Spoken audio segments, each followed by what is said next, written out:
Ang sarap magmahal. Lalo na kung magkatulad kayo ng nararamdaman at iisa ang itinibok ng dalawang pusong nag-iibigan.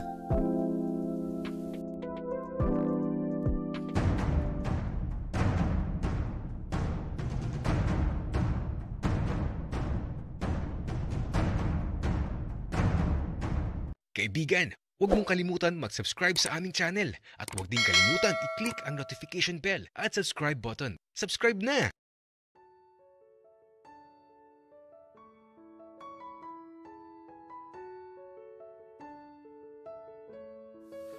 Pare, pasensya na.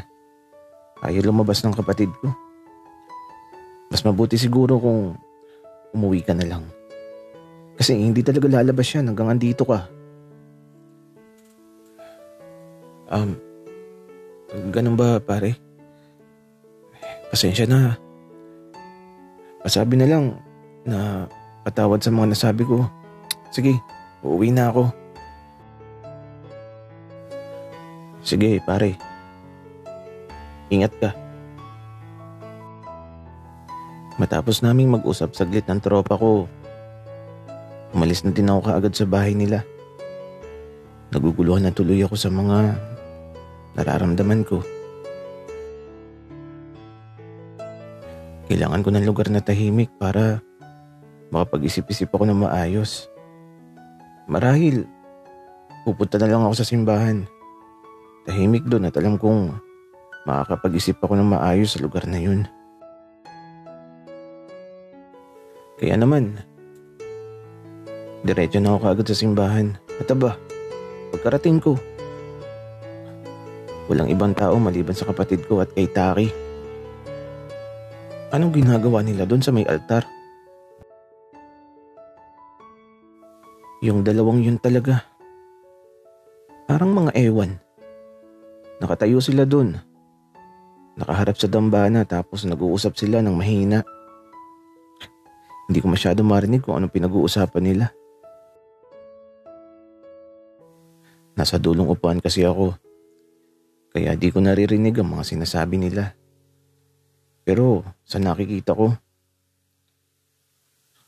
masayang-masaya ang dalawang to. Kaya naman, di ko na inabala. Pinagmamasdan ko lang sila habang naghaharutan. Tapos ayun, halatang wala silang pakialam sa paligid nila. Kasi masaya lang silang dalawa. Buti pa ang kapatid ko. Parang natagpuan na niyang magpapasaya sa kanya. At si Taki naman, kapag sinaktan niya ang kapatid ko, ililibing ko talaga siya ng buhay. Kaya naman, naisipan ko na mas maganda siguro kung uuwi na lang ako. Baka masira ko pa yung masasayang sandali ni Taki at Cairo eh. Kaya palihim akong lumabas ng simbahan. At eto, diretso uwi na ako sa bahay. Pagkarating ko ba, si Mama at Papa andun sa nakalatag na kumot sa damuhan. Doon sila nagliligawan. Sana all na lang talaga.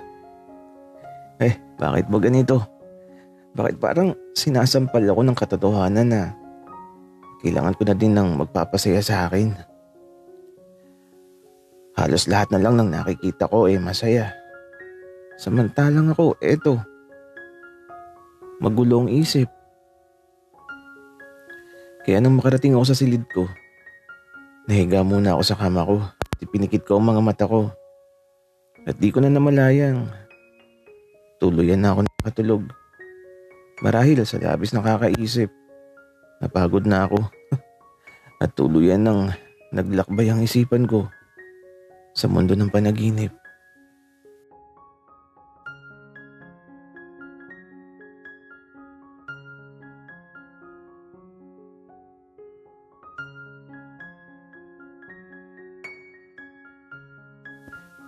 Tuluyan ang binago ni Cairo ang nararamdaman ko. Siya na talaga ang pipiliin ko kahit anong mangyari, kahit magalit man ang buong mundo, si Cairo pa din ang pipiliin ko. Cairo, uuwi na ba tayo? Kanina pa tayo dito sa simbahan. Tara na, takip silim na. Baka abutan na tayo ng dilim sa daan. Ala, Taki. Oo nga no. Bakit napakabilis naman nata ng paglipas ng mga oras? Ganon kasi talaga yun, Cairo. Kapag mahal mo, di mo mapapansin ang bawat sandali. Kasi, nakapokus ka lang sa nararamdaman mo. Tama ka, Taki. Sa ilang ako nakapokus. Tara na, uwi na tayo. Baka hinahanap na din ako ni Papa at Mama. Oo nga, Cairo. At naku, papagalitan na naman ako ng kuya mo. Sasabihin na naman nun kung saan-saan kita dinadala. Taki, hayaan mo na si kuya. Ganun lang talaga yun. Siyempre, manyakis ka. Pag-aalala talaga yun. Uy, Cairo. Grabe ka naman. Hindi naman masyado.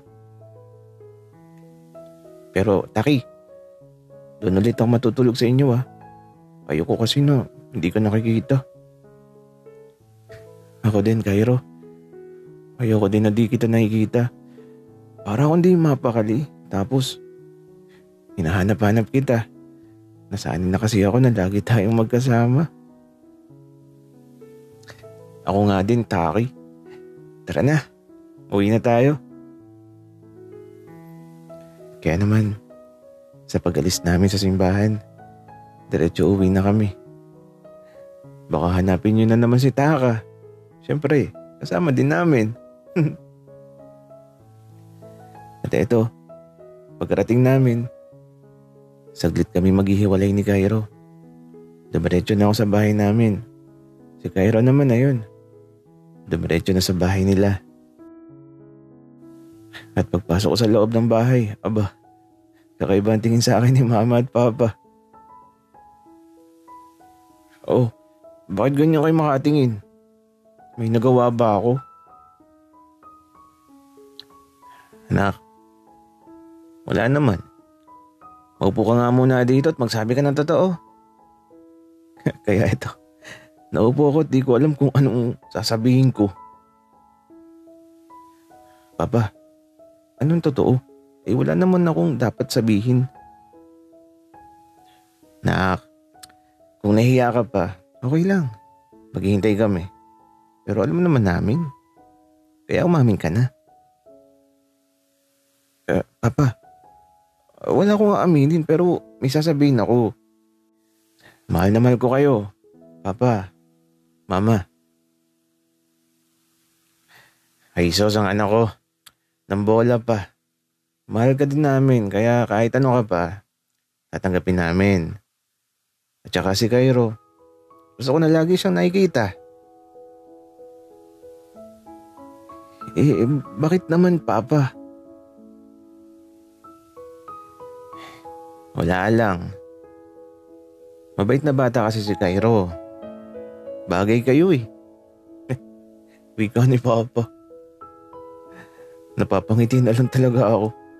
Kasi kahit di ko naman aminin alam na ata nila ang totoo. Ay naku. Kamusta na kaya si Cairo? Namimiss ko na siya kahit wala pang 10 minuto ang nakakalipas. Miss na miss ko na talaga siya. Kasi kapag di ko siya nakikita, pakiramdam ko parang may kulang sa pagkatao ko. Parang di ako masaya kapag wala si Cairo sa tabi ko. Ganon siguro talaga kapag mahal mo isang tao. Gusto mo na lagi lang siyang nasa tabi mo.